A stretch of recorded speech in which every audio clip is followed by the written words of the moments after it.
Yang mana dulu? Ini lah dulu. Itu itu. Ya, itu. Senior.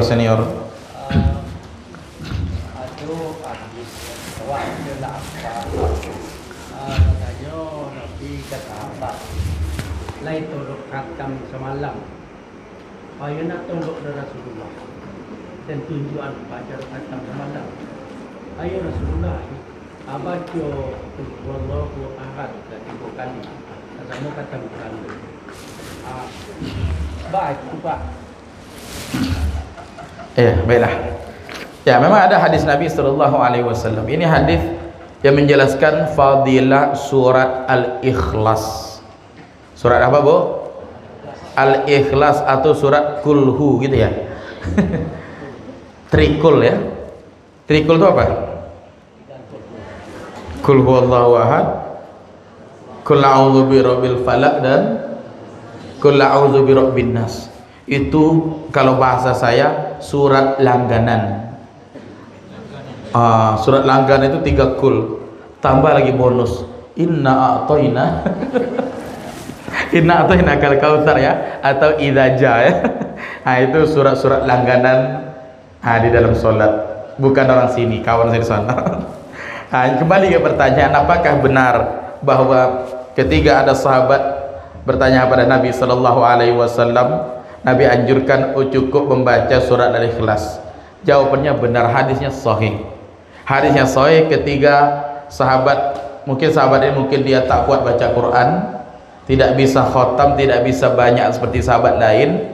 Kemudian Nabi perintahkan, bacalah kata Nabi surah Al-Ikhlas, yaitu Qul huwallahu ahad, fa innaha ta'dilu sulusal Quran.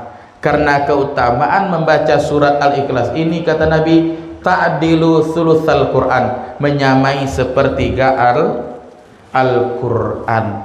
Itu dari segi pahala. Kalau dikatakan, Ustaz, apakah ini benar? Jawabannya benar. Hadisnya juga sahih. Tapi jangan mentang-mentang baca kalau itu Qul Allah aja lah, nggak perlu baca Al-Quran, tidak perlu khatam. Bukan demikian. Ini hanya menunjukkan fadilah atau keutamaan surat Al-Ikhlas. Karena Al-Ikhlas ini kalau dikaji lagi, kalau kita baca tafsirnya, kalau kita jelaskan, ini surat luar biasa. Nama saja Ikhlas. Ikhlas itu artinya ikhlas mukhlis. Mukhlisina lahuddin, orang-orang yang mengikhlaskan hatinya untuk Allah, mentauhidkan Allah, beribadah kepada Allah yang satu, tidak menyekutukan Allah. Itu maknanya ikhlas. Artinya apa? Ini surat di dalamnya keisi kandungan adalah tauhid, supaya kita beribadah kepada Allah jangan menyekutukan Allah. Makanya kata Nabi, dengan membaca surat Al-Ikhlas sama dengan sepertiga Al-Quran. Tapi sekali lagi jangan salah paham. Ya udahlah, saya hari ini khatam mengalahkan Imam Syafi'i, baca hari ini Al-Ikhlas sehabis zuhur baca 3 kali, alhamdulillah khatam 1 kali. Habis asar baca 3 kali, khatam 2 kali. Ini hanya dari segi pahala saja. Sama dengan begini ya, ada hadis Nabi menyatakan, barang siapa yang berwuduk dari rumahnya kemudian mendatangi Masjid Quba. Ini di Madinah sana ya. Di Madinah sana ada Masjid Quba. Pertama kali masjid dibangun oleh Nabi ketika hijrah dari Mekah ke Madinah. Kata Nabi, man tatahhara fi baitihi, siapa yang berwuduk di rumahnya kemudian mendatangi masjid ini. Saat itu Nabi menunjuk Masjid Quba, lalu salat 2 rakaat, falahu ka ajri umroh, maka baginya pahala umroh. Dengan salat 2 rakaat di Masjid Quba sama dengan pahala umroh. Bukan berarti dia sudah umroh, hanya dapat pahala. Ataupun ada lagi hadis menyatakan, barang siapa yang salat subuh berjamaah, summa qa'ada yadhkurullah, dia duduk berzikir kepada Allah, hatta tatlu asyams, sampai matahari terbit, lalu salat 2 rakaat. Ini dikenal dengan salat sunat isyraq. Salat sunat isyraq ya, atau syuruk. Kata Nabi, falahu ka ajri haji wa umroh, maka baginya pahala haji dan umroh, tamah tamah, sempurna, sempurna, sempurna. Jadi Bapak Ibu, walaupun belum pernah haji, walaupun belum pernah umroh, namun pahala bisa didapati. Ustaz, bagaimana caranya? Kata Nabi apa tadi? Salat subuh berjamaah. Ini pertama. Setelah subuh dia berzikir. Sampai kapan? Sampai matahari terbit. Di sini ada tulisan syuruk nak? Jam berapa? Jam berapa?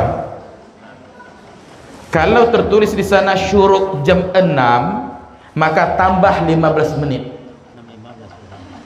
Kalau tertulis jam 6, tambah 15 menit. Karena solat pas matahari terbit tidak boleh.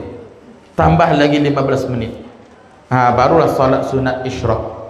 Atau yang paling mudah, waktu syuruk itu adalah 1,5 jam setelah azan subuh. 1,5 jam. Kalau azan subuh sekarang jam 5, maka jam 6.30 sudah boleh solat isyraq, sudah boleh solat duha. Sekarang subuh jam berapa Pak? Subuh apa? 4.56. Anggaplah 55 ya. Jam 5 kurang 5 berarti jam 6.25 sudah boleh solat sunat isyraq. Setelah subuh berdiam diri di masjid, sampai nanti jam 6.25 solat 2 rakaat. Maka dia mendapati, kata Nabi, sama dengan haji dan umroh, sempurna, sempurna, sempurna. Pahala didapati, bukan berarti sudah haji. Jangan nanti setelah selesai solat isyraq balik, panggil saya Pak Haji, gitu ya. Panggil Pak Haji, bukan demikian. Sama dengan pertanyaan orang tua kita. Kalau dikatakan apa hadisnya sahih, insyaallah sahih, pahala sama dengan sepertiga Al-Quran. Ini menunjukkan keutamaan surah Al-Ikhlas. Wallahu a'lam.